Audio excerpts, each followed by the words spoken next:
What's up guys, and today I'm going to show you how to fix Monopoly Go airplane mode not working. Now here, as you can see, when I change to the airplane mode and activate it, you will find out that there is a message right here saying no internet connection was found. So in order to fix this issue, all you have to do is very simple.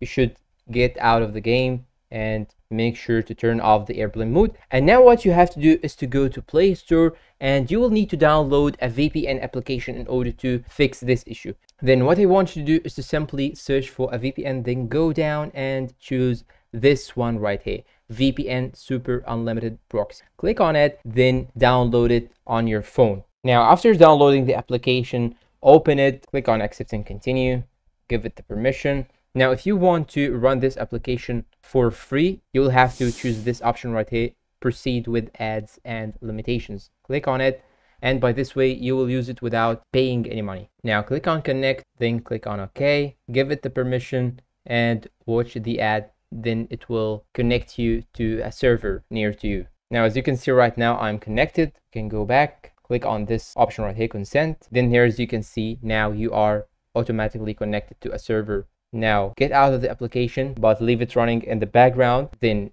open your Monopoly game. Now try to open your airplane mode and try to see how many rolls will you have. Now I'm gonna play a roll for the first time. Now I have in the first roll 5, the second roll 6, now the third roll 2, the fourth roll 9, the fifth roll 11, 7 again. And yeah, as you can see, it's working well, and you are using the airplane mode. So it may take a lot of time till you see back this issue, but now as you can see, the game is working very well while I'm using the airplane mode, as you can see. And that is it. Don't forget to like, subscribe, comment, share, and see you in a new video.